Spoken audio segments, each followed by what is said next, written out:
बांग्लादेश में हिंदू परिवारों पर लगातार हमले हो रहे हैं। हिंदुओं के घरों को जलाया जा रहा है।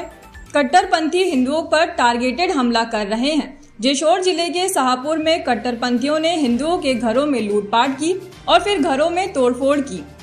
हुड़दंगियों ने शाहपुर में हिंदुओं को दर्जनों घरों को तबाह कर दिया, हिंदुओं के साथ मारपीट की।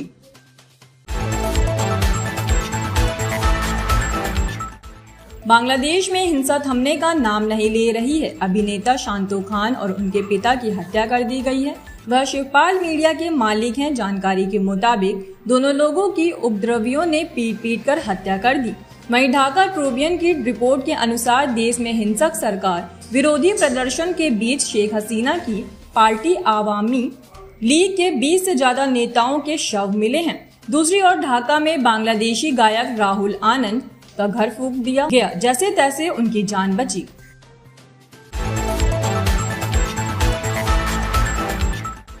बांग्लादेश में तख्ता पलट और पूरे देश में अराजकता और हिंसात्मक माहौल के बीच नोबेल पुरस्कार विजेता मोहम्मद यूनुस को गठित होने वाली अंतरिम सरकार का नेता चुन लिया गया है। राष्ट्रपति मोहम्मद शहाबुद्दीन की अध्यक्षता में बंगा भवन राष्ट्रपति भवन में हुई बैठक के दौरान यह निर्णय लिया गया।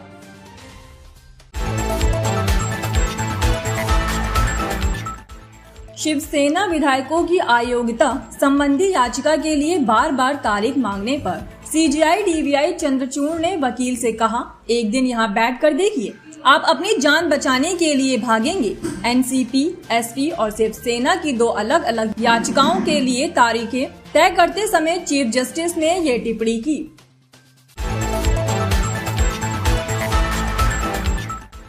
वित्त मंत्री निर्मला सीतारमण की ओर से कहा गया है कि जन धन और बेसिक सेविंग्स अकाउंट में न्यूनतम अकाउंट बैलेंस रखने की आवश्यकता नहीं है।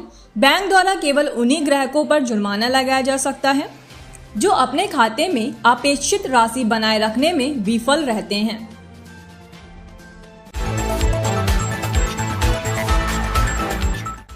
दिल्ली के मुख्यमंत्री अरविंद केजरीवाल ने तिहाड़ जेल से उपराज्यपाल वीके सक्सेना को स्वतंत्रता दिवस कार्यक्रम के आयोजन को लेकर चिट्ठी लिखी है। अरविंद केजरीवाल ने लिखा है कि 15 अगस्त को उनकी जगह मंत्री आतिशी झंडा फहराएंगी।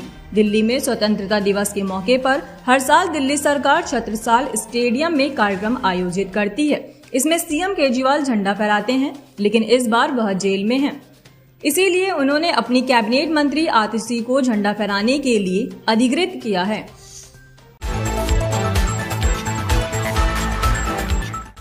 महाराष्ट्र विधानसभा चुनाव के लिए महाविकास आघाड़ी MVA की आज बैठक होगी। इसमें सीट शेयरिंग, चुनाव की रणनीति और महामंत्री के चेहरे को लेकर चर्चा की जाएगी। मीटिंग में शिवसेना UBT, कांग्रेस, एनसीपी, शरद चंद्र पवार तीनों प्रमुख पार्टी के वरिष्ठ नेता शामिल होंगे। इससे पहले 4 अगस्त को मुंबई में महाराष्ट्र कांग्रेस की बैठक हुई थी।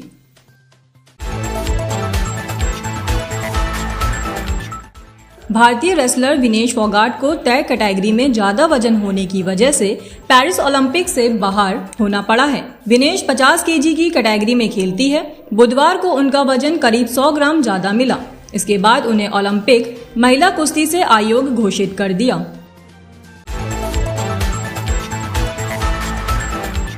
दिल्ली एयरपोर्ट पर हरियाणा के झज्जर की रहने वाली मनु भास्कर का ग्रैंड वेलकम किया गया।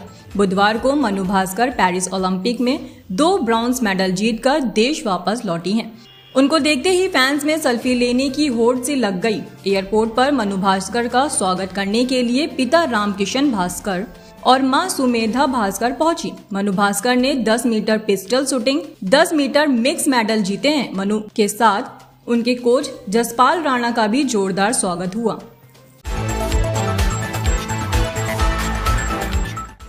पिछले साल जून में पंजाब और हरियाणा हाईकोर्ट ने मुस्लिम पर्सनल लॉ में दिए शादी के प्रावधान का हवाला देते हुए आदेश दिया था कि मुस्लिम लड़की जब प्यूबर्टी से गुजरती है तो उसे मुस्लिम पर्सनल लॉ के तहत अपनी पसंद के किसी व्यक्ति से शादी करने की अनुमति है। ये उम्र 15 साल तय की गई है।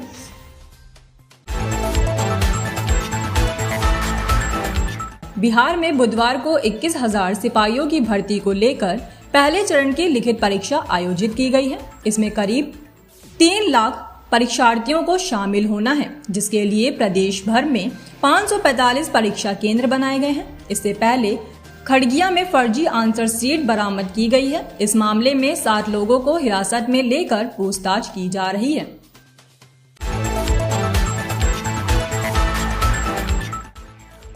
राजस्थान के निब्बाहोड़ा चित्तौड़गढ़ फॉरेन लाइन हाईवे पर कंटेनर ने बाइक सवार 5 लोगों को कुचल दिया।